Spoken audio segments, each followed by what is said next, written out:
ආනන්ද නාලන්ද සුලෝහිත සංග්‍රාමය එහෙම කිව්වම අපිට මතක් වෙන්නේ බිග් මැච් එකනේ.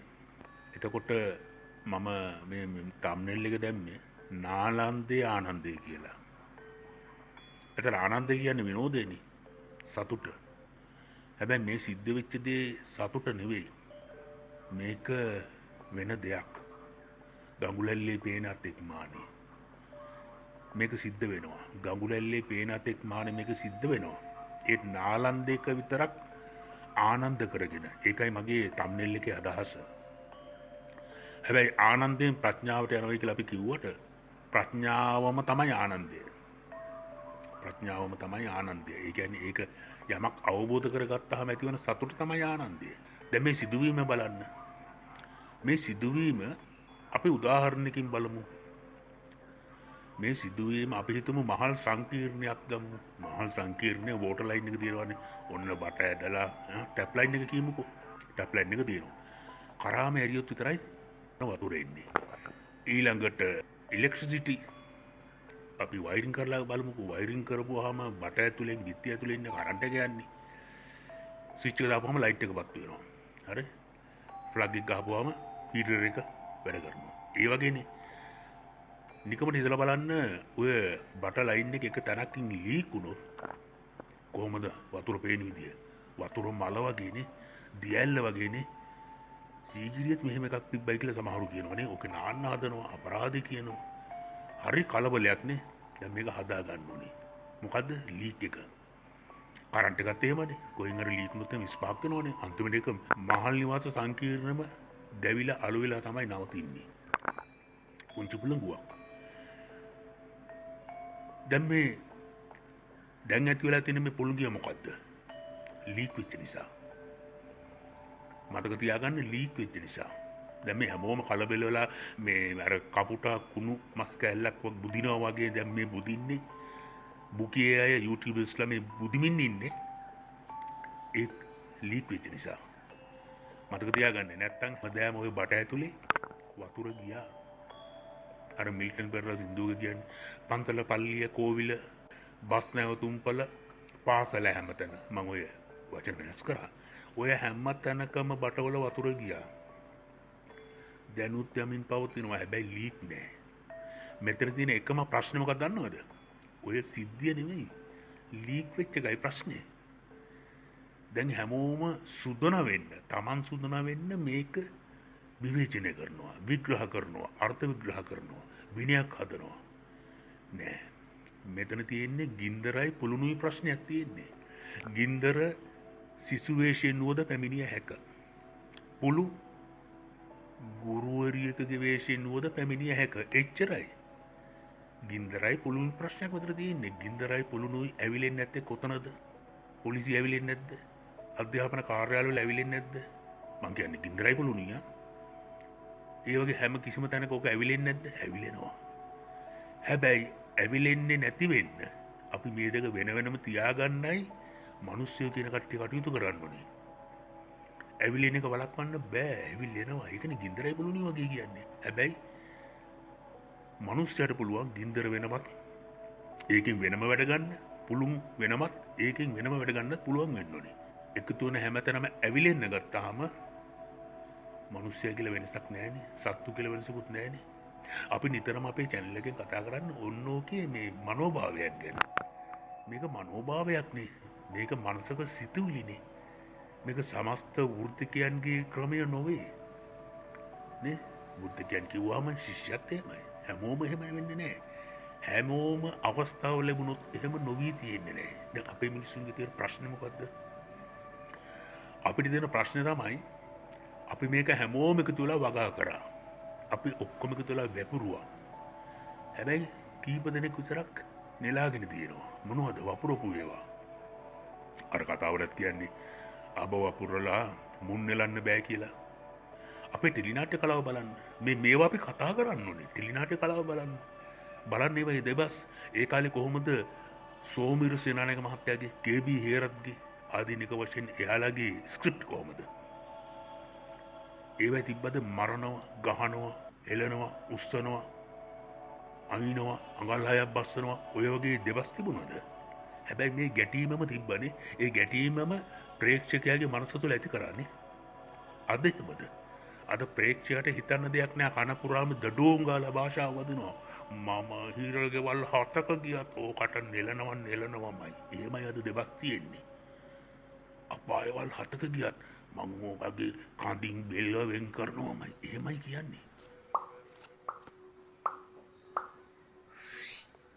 තව ඔය මේ ටීවී චැනල් වල නාට්‍ය ඒවයි සමහර කොටස් ප්‍රචාරාත්මක විදිහට ඒ කට්ටියගේ වෙනම නාලිකා තියෙනවනේ ගුවන් විදුලි.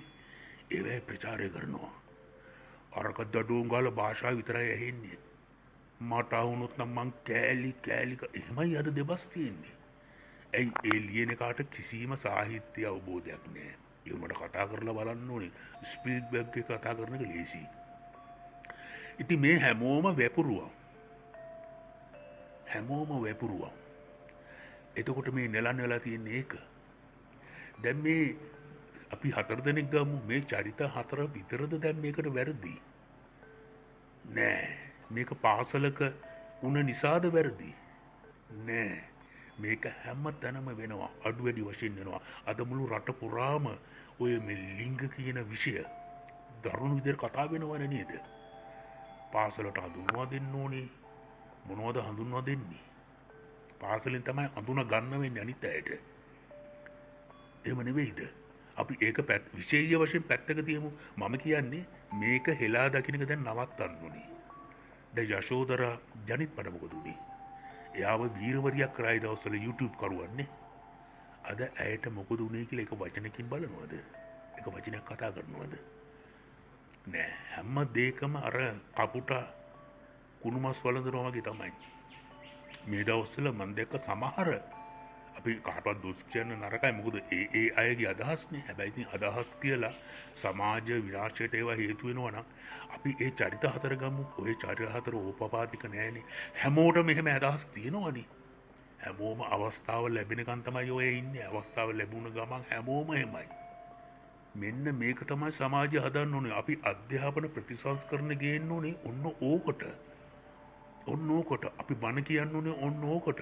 අපි ධර්මිෂ්ඨ සමාජයක් වෙන්න ඕනේ ඔන්න ඕකට. අද කිසි බයක් සැකක් නැහැනේ. අපි තාක්ෂණයට දොස් කියන්න බෑ ඕක. තාක්ෂණයට දොස් කියන්න බෑ. තාක්ෂණයත් මිනිහාගේ නිර්මාණයක් නේ. එතකොට මිනිහා දැනගන්න ඕනේ මේක Tamanට මෙල්ල කරගන්න පුළුවන් උපාංගයක් විදිහට භාවිතා කරන්න. එහෙම වෙන්නේ නෑනේ. නමුත් මේක සිද්ධියක් හැටියට අපිට මේක අමතක වෙනවා ඊළඟ සිද්ධිය ආපු ගමන්. YouTube වලින් කතා කරන්නේ ඒක. මේක අමතක වෙලා යනවා. හැබැයි මේක ලේසියෙන් අර යශෝදරා සිද්ධිය වගේ අමතක කරන්න බෑ. මොකද මේක ඊතරම් බරපතලයි. මොකද මේවා මනසින් එන්නේ. ඒ කියන්නේ ඒක මේ කියනට වඩා බරපතලයි. හැබැයි මතක තියාගන්න ඕනේ ඕක ලීක් වුණ නිසා තමයි හැමෝම කතා කරන්නේ. ලීක් නොවී තිබ්බනම් අදටත් කතා කරනවද? හැබැයි ලීක් වුණා වගේම අපි කතා කරන්න ඕන මාතෘකාවක් ඕක. හැබැයි අපි කවුරුත් කතා කරන්නේ නැහැ. නීතියෙන් තමයි මිනිස්සු හදන්නේ. නීතියට අමතරව ආගම දහමින් මිනිස්සුන්ගේ හික්මීමක් විනයක් නිර්මාණය කරනවානේ. අද එහෙම නොවෙන්නේ ඇයි? අර අවවාදයට වඩා ආදර්ශය උතුම් කිව්වට අද ආදර්ශයේ උතුම්ද බලන්න ස්වාමීන් වහන්සේලා අභියෝග කරනවා. අපි මොනවා කරත් ගිහියන්ට අයිතියක් නැහැ ගැන කතා කරන්න කියනවා. පුළුවන් නම් සිවුරට අත තියලා බලන්න කියනවා. මේ අභියෝග කරනවානේ. අමතුරු එහෙන් අභියෝග කරනවා. ගිහියන්ට එහෙන් අභියෝග කරනවා භික්ෂුන් වහන්සේලා. මේ එකිනෙකා ගහගන්න හදන්නේ. දැන් මේ සමාජයේ විනයක් තියෙනවද එතකොට? දැන් සමහරු මෙන්න මේ සිද්ධිය මේ ආණ්ඩුවේ වරදක් හැටියට දකිනවා. ඒ කියන්නේ Tamante සිද්ධියක් ඕන වුණාම අර Tamanගේ මතය Taman අකමැති හැමෝටම තියලා වන්නනවා. එහෙම එකක් තියෙනවා. මේක ආණ්ඩුවේ ප්‍රශ්නයක් නෙවෙයිනේ. ඇත්තටම කිව්වොත් මේක තාක්ෂණය හරහා වුණාට තාක්ෂණික ප්‍රශ්නකුත් නෙවෙයිනේ. ඒ තාක්ෂණය මෙහෙවන්නේ මිනිහා දැනගන්න එපාය. නේ? ඒවා එහෙම තමයි අර මං කිව්ව කතන්දර තමයි. මොකද්ද? ගින්දරයි පුළුණුයි තිබ්බාම ඇවිලෙනවා තමයි. ඒක මොන වේශයෙන් තිබුණත් තමන්ගේ මනස තුළ හික්මීමක් නැත්නම් තමන්ගේ චරිතය වටහා ගත්තේ නැත්නම් තමන්ගේ වගකීම යුතුකම වටහා ගත්තේ නැත්නම් සිද්ධ වෙන්නේ ඔය වගේ ඇවිලීමක්ම තමයි. ඒතර අපි මේ සිද්ධිය ගැන හිතන්න ඕනේ කොහොමද? මේ බටවල ඇතුලේ හැමදාම වතුර ගැලුවා. හැබැයි ලීක් එකක් වුණාම තමයි වතුර මල අපි දැක්කේ. ওই ලීක් එක හදපු ගමන් අපි ආයේ අපේ පාඩුවේ වැඩ. හැබැයි බට ඇතුලේ වතුර යනවා. අපි මතක තියාගන්න ඕනේ බට ඇතුලේ වතුර යනවායි කියලා. ෂවර් එකෙන් මල් වගේ විහිදුනාට කරාමෙන් වැක්කිරෙන්නේ මල් වගේ නෙවෙයි. අපි ඒකත් දැනගන්න ඕනේ. එතකොට අපි ලීක් නොවන එක නෙවෙයි බලන්න ඕනේ. අපේ ආකල්ප හැදෙන්න ඕනේ. අධ්‍යාපන ප්‍රතිසංස්කරණය වලින් කෙරෙන්න ඕනේ අන්න ඒක. අද අධ්‍යාපන ප්‍රතිසංස්කරණය කරලා මේ පොතේ මොකක් හරි මාරු කරන එකද කරන්න ඕනේ. අද බලන්න අපේ වෛද්‍යවරුන්ගේ සංගමයේ නිකුත් කරන නිවේදන බලන්න. කොයිතරම් සාහසිකද. ඊයේ පෙරේදා නිවේදනයක් නිකුත් කරනවා. රජයේ රෝහල් වල වැඩ අඩපණයි, අකර්මණ්‍යයි. අපේ වර්ජනයේ සාර්ථකයි.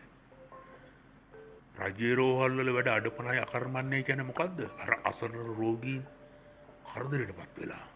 ඔවුන්ට බේත් ලබා ගන්න බැහැ. ඒක අපේ වර්ජනවල සාර්ථක හැටියට ඒකට දකින්නවා. දැන් එතකොට එතන උගත්කමක් තියෙනවද?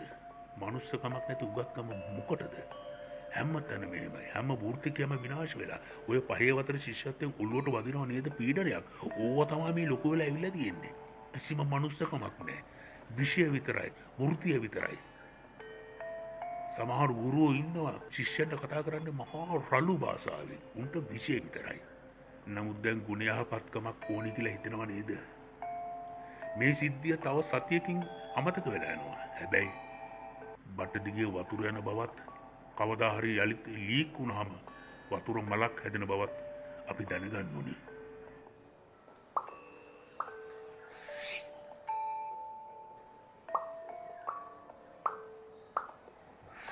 ඌරන් කැකුණ තලනකොට හබන් කුකුලන්ට මගුල් කියලා කතාවක් තියෙනවා.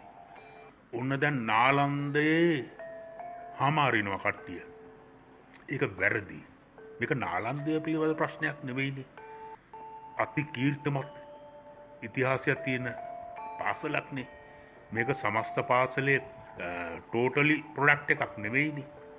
මිනිහා නරක එකක් කොහේ හිටියත් නරකයිනේ. දැන් එතකොට අද උසාවියේ පොලිමට ඉන්නේ පාලකයෝ කියන කොටස. උසාවියේ හිරකට යන්න පොලිමේ ඉන්න අය මොන ඉස්කෝල වලින් ආවද? පොඩ කල්පනා කරලා බලන්න ඒක. දැන් මේ එක ඉස්කෝලයක්ද නරක? නෑ. මේ ඉස්කෝලේට මඩ ගහන්න බලන් ඉන්න කට්ටියට අර මං කියෝ වගේ හබන් කුකුලෝ. මේක ඉස්කෝලේක ප්‍රශ්නයක් නෙවෙයි. මේ රටේ පුරවැසියන්ගේ ප්‍රශ්නයක්, ශිෂ්‍යයන්ගේ ප්‍රශ්නයක්, පුරවැසියන්ගේ ප්‍රශ්නයක්. ඇයි අපි බට ඇතුලේ වතුර ගියා සද්ද නැතුව හිටියා. ලීක් වුණාම කෑ ගන්න පටන් ගත්තා. පාසල් පද්ධතිය තුලින් මේක හදන්න ඕනේ. අධ්‍යාපන ප්‍රතිසංස්කරණය නිර්මාණය වෙන්න ඕනේ. ඔන්න ඕක ප්‍රමුඛ කරගෙන අපි ඊළඟ වීඩියෝ එකකින් හමු වෙමු. මතක තියාගන්න ඕනේ ලීක් වෙනකන් තමයි හැම දෙයක්ම. නැත්තම් බට දිගේ වතුර හැමදාමත් ගලාගෙන ගියා අතට.